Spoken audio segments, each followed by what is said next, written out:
and then go to any other broadcasters that wish to answer questions. So if they can put their hand up using the emoji, and then Joe, if you can activate them, that would be great. Okay. Okay, thank you. Okay.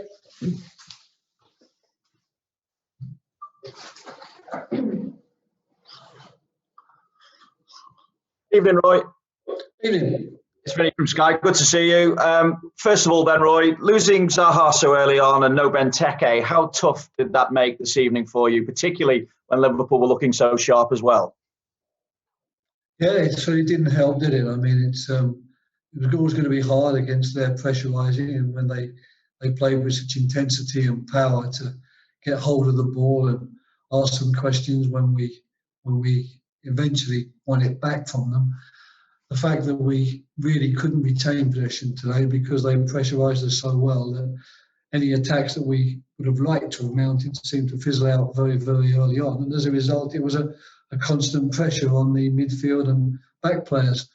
I thought they held out very well until just before half-time, and that second goal was really quite a decisive one because that really put them very much in the driving seat, and as a result, a third goal put the game to bed as far as they're concerned and left us really just hanging on and clinging on, trying to make certain that we didn't get embarrassed even more than the 4 goals that did embarrass. That second goal, Roy, was the only time they really got in behind you in that first half, wasn't it? It was a strange game, and I thought they created a lot of chances in the last 7 or 8 minutes of the game. You know, it looked like they were going to really add to the score, but up until the 3-0, it wasn't as if they were creating chance after chance, but they were dominating the game so well. And most importantly of all, they were winning the ball back so quickly. We just couldn't establish any sort of rhythm or possession in our game. And as a result, when a team has as much possession as that with the quality of players they have, chances are going to be created, and they've got the players who can take the chances. What's that injury looking like for Zaha? And has he got any chance for Burnley? Has Christian Benteke got any chance for Burnley? We won't know, unfortunately. We're in tomorrow morning. They'll be assessed further. I can imagine both of them will be getting assessed up until Sunday, the day before the game. But we do know that Benteke definitely has a strain that's been scanned and diagnosed. So I think he will be battling to get ready for that one. With Wilf, we don't really know the extent of the damage. So until we get that scan on him, we just be on a wing and a prayer and hoping that we're not going to be without the pair of them again. What area is affected with Wilf? It's what, sorry? What area is it with Wilf? Calf, yeah. I suppose from your point of view, the worry would be that injuries like that can undermine the dreams that you still have of pushing into those European spots. Yeah, well, we have to accept that. I mean, the fact is we know that the squad is small. We know that we have some good players, but we are so dependent really on getting the ones that have been playing and doing the job for us out on the field.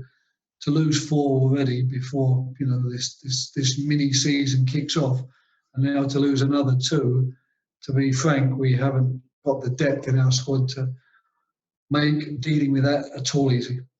Just finally from me, Roy, just a word about Liverpool as well, so close to the title now and what you've made of them this season. Well, they've been excellent. And I mean, close to the title, basically the title's been in their grasp, I think, for the last month. It's just a question of when the day when it's mathematically impossible for anyone to catch them arrives. And that I'm sure will arrive soon, quite soon, because they're not going to lose any matches. They're going to keep winning. Their determination, their desire tonight, in a game where you could have argued they could take it a little bit easy because they weren't put under any real pressure from us. We didn't see that. Even in the last 4 or 5 minutes of the game, they're still desperately chasing every ball down, winning it back early and trying to score again. So with that type of attitude and desire, there's no doubt the title's theirs. And the big question is by how many points it's going to be. And I can only congratulate them and on a wonderful season, wonderful 2 seasons really. And no doubt Jurgen will be looking forward to the day when he can celebrate this season in front of all the fans. Thanks, Roy. Thank you. Pleasure. Is there a next question from everybody, please? Anybody would like to ask a question? There's not a lot more to say, is there, basically? I mean, that's it. Andrew McSteen. Hello, Roy. Andrew from South London Press. Can you just update on the injury to Vicente Guaita? I know he travelled with the squad, but was it a muscle strain, you said? Yeah, he's got a thigh strain, and of course the problem with that is kicking. So I wouldn't have been so concerned about his ability to move around the goal area, but the problem was the kicking. So he didn't take a chance on it. We were frightened that if we took a chance and he kicked a couple of balls, and the slight thigh strain will become a definite tear. And then of course he's going to be out for a long period of time. We can't afford, apart from the three that we have had out for a long time, Tompkins, Kelly and Schlupp, and now add Benteke to that. We really can't afford to add more players to that level. Just simply, as you saw tonight, we don't have the bodies, quite simply, with the experience to play at this level of football. And just second one from me, Roy. Brandon McCarrick came on for his second league appearance this year.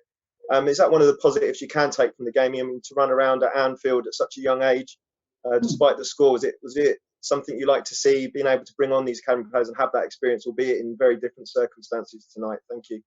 I think he should be very grateful. I think he should.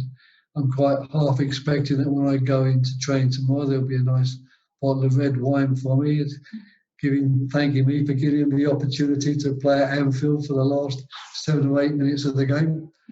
I'm probably hoping in vain, but that would be nice. The bottom line with that is we've got one out-and-out forward at the moment, because Andros Townsend is a winger come wide midfielder.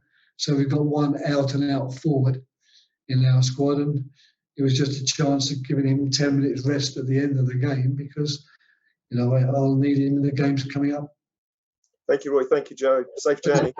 I think we'll leave it there then. Thank you very much. Thanks, everybody. Well done.